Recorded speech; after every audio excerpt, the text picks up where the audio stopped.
So what's going on, everybody? Haven't done a bench video for a little bit. Had a lot of stuff going on in my personal life and just a lot of stuff going on in general. I've been doing a lot of wheeling and dealing and trading around. Sold some stuff, traded some stuff. I got some stuff here I wanted to share with you guys, and I will put some links in this video description down below of this stuff. And then an update on the rust bucket. I finally did I'll pull it up to the front here in a second and show you a good upgrade. I know there's some other channels, and I did this a while back. I did a video of this upgrade, and what it is basically putting the Traxxas mirrors and door handles onto the Rc4wd drive, the Blazers and the K10, because the Rc4wd drive, the handles and the mirrors, they're not too fantastic in my opinion. The Traxxas ones are a lot better scaled, especially for the smaller Blazer body that comes on the Rc4wd drive and the K10. So there's a lot of stuff here to unpack. So we're just going to get started in it real quick.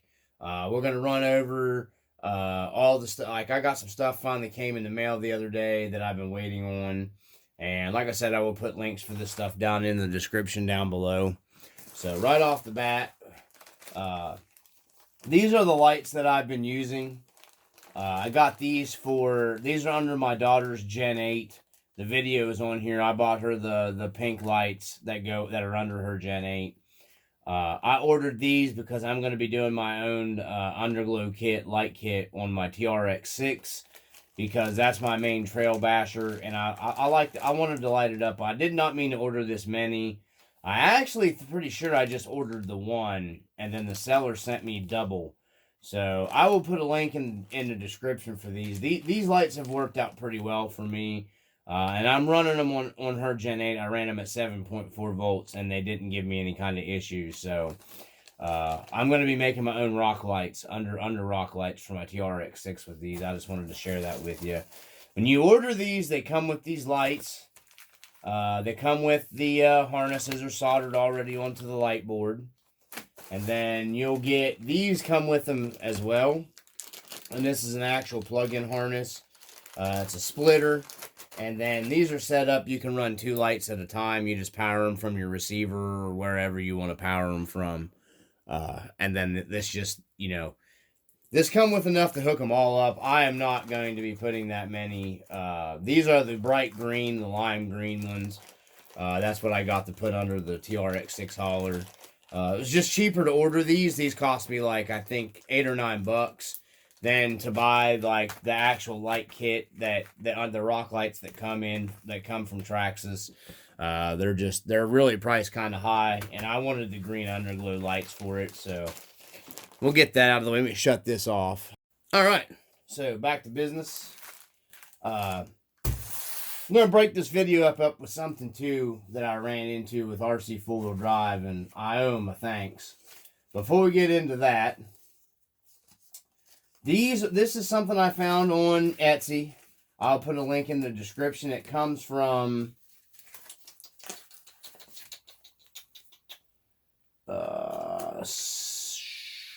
discount coupon. I thought it had the list on it. Maybe this is it here. Yeah, Black Sparrow, Natalie Martin, designer and maker. I found these on Etsy, and it took a while for these to get here. But instead of paying $2 and $3 for like the key kits that you can get, I'm going to start. I got a bunch of these keys, so I can do scale keys in most of my rigs. And I'm just going to grind these down a little bit if I need a smaller key. These end up costing me, I got a bunch of these keys I can come up with making key sets for a bunch of my trucks. Basically, I just need a square and a round one, you know what I mean, and then make my own keychain. So 1 truck, 2 truck, 3 truck, 4 trucks. So I got enough here to basically do 5 trucks. These are very nice metal scale keys. You can modify them and grind them down and do different stuff to them if you're wanting to do scale trucks. Black Sparrow Hobbies on Etsy. That's who does them. They do really nice. Like I said, these are the ones that I'm running, but I bought the more expensive kit that you guys can see in my extra cab video. And these are a lot cheaper to buy this way. I ended up getting all these, I think cost me like $4 and something shipped. And I'll put a link for these in the description. I've had these for a little bit. The price, I don't know. I'm assuming it should still be the same. But I picked these up from Etsy, and I will put a link for this stuff in the description down below for you guys. You'll have to come up with your own key change and your own key rings and all that stuff, but it's easy to do. I may do a video on how I do that too later, so let me throw them out of the way. So now I'm going to get into, I owe kind of a thanks to Rc4wd. And a while back, if you guys watched the video of the extra cab, you guys can see here I now have the U-bolts on the extra cab. These are for the TF3. I did manage to modify these and get them to work right. I did manage to get the shocks spaced out where I needed them, and I'm really happy with how it came out, and this truck performs fantastic. There she is. She's got the U-bolts. I would highly recommend getting the TF3 U-bolts. The U-bolts really add a nice scale to the truck as well. So these are the U-bolt kits. If you guys go back and watch the video, here's the part number for it. Blam. Z-S0304. I had issues with these. I would not recommend these U-bolts if you guys are going to be doing any kind of harder core stuff with your truck. If you're just doing really, really light stuff, these would be fine for you. I had a problem. I broke the end of the U-bolt off. I wasn't even using a tool. I was using my fingers with the socket and tighten. I guess I was using a tool, but I was using my fingers. And the end of the U-bolt snapped. Only one of them did that. So, I contacted Rc4wd. Let me shut this off and we'll get right back into this. So, where we're at here, I sent an email, and I've had these, they've replaced these for me. I've had them here forever. I just haven't had time to get the video done. So anyways, I just wanted to say thanks to Rc4wd, because I see people doing, talking about how crappy their customer service are. You know, I'm speaking from my experience. I'm not saying people haven't had bad experiences with them. I'm speaking from my experience, and I mean, I buy a lot of Rc4wd stuff, but I'm not affiliated with them at all. I have no sponsorship with them. I do not work with them. I really like their stuff.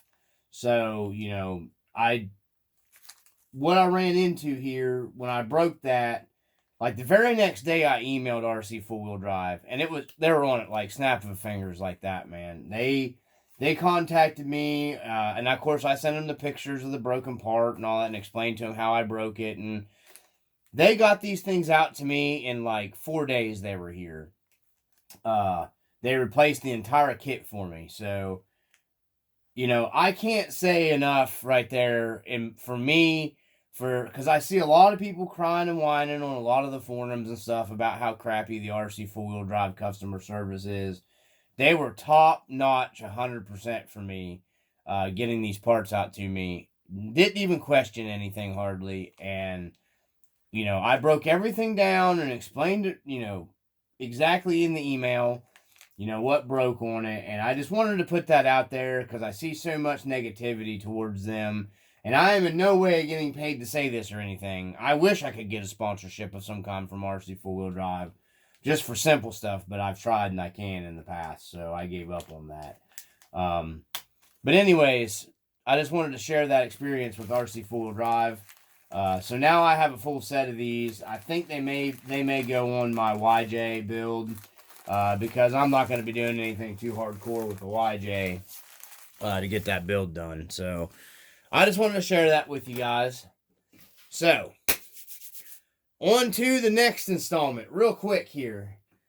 I have done, my buddy had this truck bed, and he had cut the center out to put it on another RC. I think it was a Vatera. So he had cut the center of this bed, and it was pretty much messed up anyways. I mean, yeah, you can repair anything. And I had been wanting to practice doing some patina, rust, holes, blah, blah, dents. Because I just kind of wanted to try my hand at it a little bit. And this is what I came up with here. I started working on this. I had this little trailer, and I just figured, hey, man, I'm going to give my hand at trying to build me a beat up, rusted, old truck bed style, you know, something that was like laying out in the, you know, junkyard that somebody, we actually had a neighbor that had not a Toyota, but he had a Chevrolet, I think is what it was. I think it was a Chevrolet truck bed that he had kind of done this with, that he hauled his lawnmower and stuff behind his vehicle with. And I just kind of, I mean, I didn't copy it exactly because I was a kid when he had that. So I just kind of did this, come up with my own way of making the dents and making it look all rusted up. You know, I guess some guys call this patina or whatever. Made some dents in it and some rust in the dents and some holes in it, and just, you know, bent up the bed a little, heated it, and this is my first go at making something look like a total pile of crap. I'm not a huge fan of patina stuff, but I just kind of wanted to give my hand at it, try it out, and then I made a little scale box. This thing had a plastic box on the trailer, and I just done away with that because it wasn't fitting for it, and I made my own hinged little storage box here, because, you know, to put some stuff in, and I can haul ratchet straps, and thought I might pull this around in some videos. I don't know. I just kind of wanted to make it, and I had the trailer, and I had 2 of these trailers, so I thought, man, that'd be kind of cool. Just something cool to do. Came in here and weathered the wood, made weathered wood. Like, you know, tried to make it look like a bowed up wood floor on a trailer or whatever, or a bed, you know, truck bed floor. I know Toyotas didn't have a wood floor, but the center of this was cut out, so I had to do something. So that's what I come up with. It is at least